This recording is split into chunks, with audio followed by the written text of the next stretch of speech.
Sir এই ভিডিওটা দেখার পর আপনার মনের ভেতর আগুন লেগে যাবে এবং নিজেকে আপনি অনেক শক্তিশালী ব্যক্তি ভাবা শুরু করবেন, নিজেকে কখনো দুর্বল মনে করবেন না। দেখুন স্যার, ভারতের একজন ইন্ডিয়ান আর্মি ছিলেন যার নাম শ্যাম মানেকশা। তিনি যুদ্ধ করতে গিয়েছিলেন। একবার যুদ্ধ করতে যাওয়ার সময় তার বুকে 7টা গুলি লাগে। এরপর তার টিম তাকে চিকিৎসার জন্য ফটাফট নিয়ে যায়। নিয়ে গিয়ে চিকিৎসা শুরু হয়। ডাক্তার বলে, শ্যাম তোমার শরীরে তো 7টা গুলি লেগেছে, তোমার কি মনে হয় কি হয়েছে তোমার?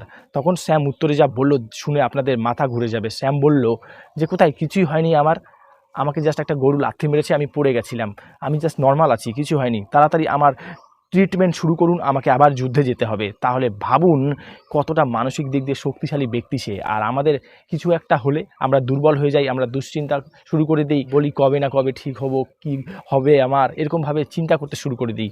তাই আপনি দুর্বল হয়ে গেলে অথবা আপনার যদি কোনো কিছু হয় তাহলে এই ঘটনাটা মনে করুন, দেখবে আপনি মানসিক দিক দিয়ে অনেক শক্তিশালী অনুভব করবেন, আপনার মনে একটা শক্তি তৈরি হবে।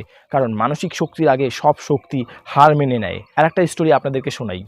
ক্যারোলিন নামে একজন ওয়ার্ল্ডের বেস্ট শুটার ছিল, বন্দুক শুটিংয়ে সে চ্যাম্পিয়ন ছিল।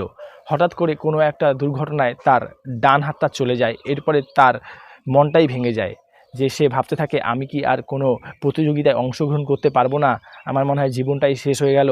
তারপরে হঠাৎ করে তার মনের ভেতর থেকে বের হয়ে আসলো যে শ্যাম, তোর তো বাঁ হাতটা ঠিক আছে, তুই বাঁ হাত দিয়ে তো ওয়ার্ল্ডের বেস্ট শুটার আবার তৈরি হতে পারিস, তুই তো বাঁ হাত দিয়ে চেষ্টা করে দেখতেই পারিস। তখন সে হার মেনে না নিয়ে সে তার বাঁ হাতকে ট্রেন করা শুরু করে এবং বাঁ হাতকে ট্রেন করার পরে একদিন প্রতিযোগিতা হয়। সে যায় প্রতিযোগিতায় অংশগ্রহণ করতে। তার বন্ধুবান্ধবরা তাকে বলে, তুই আমাদের মনোবল বাড়াতে এসেছিস তো, ভালো করছিস এসে, ঠিক আছে তুই থাক। তারপরে শ্যাম উত্তরে বলে, না আমি তোদের মনোবল বাড়াতে আসিনি, আমি এসেছি যুদ্ধে পার্টিসিপেট করতে, আমি আমার বাঁ হাত দিয়ে যুদ্ধে লড়াই করব, আমি আমার বাঁ হাত দিয়ে শুটিং চ্যালেঞ্জটা অ্যাকসেপ্ট করব। তারপর সে শুটিং চ্যালেঞ্জ অ্যাকসেপ্ট করলো। এরপরে সে 1 নম্বর চ্যাম্পিয়ন আবারও হলো। সবাই দেখে অবাক হয়ে গেল যে বাঁ হাত দিয়েও সে শ্যুট করে চ্যাম্পিয়ন হলো। তাহলে ভাবুন বন্ধুরা, আপনার মানসিক শক্তির কাছে কোনো শক্তি টিকতে পারবে না। আপনি যদি মনে করেন আপনি নিজেকে যোগ্য ব্যক্তি, সর্বশ্রেষ্ঠ ব্যক্তি বানাতে পারবেন, তাহলে আপনাকে কেউ আটকে রাখতে পারবে না। কারণ বন্ধু, আপনি আপনার বিশ্বাসের দ্বারা সব কিছু অর্জন করতে পারেন। আপনি কারো থেকে কম না।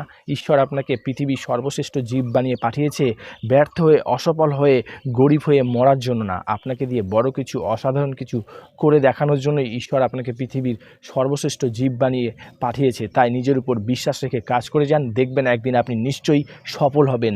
কখনোই নিজেকে সন্দেহ করবেন না, কখনোই নিজেকে নিচু নজরে দেখবেন না, কখনোই নিজেকে দুর্বল ভাববেন না। কারণ আপনি নিজেকে নিয়ে যেমন ভাবেন, আপনি নিজেকে নিয়ে যেমন বিশ্বাস করেন, ভবিষ্যতে আপনি ঠিক তেমন ধরনের ব্যক্তি তৈরি হয়ে যান। তাই ভুলেও নিজেকে নিচু নজরে দেখবেন না, কারণ আপনি ঈশ্বরের তৈরি পৃথিবীর সর্বশ্রেষ্ঠ জীব।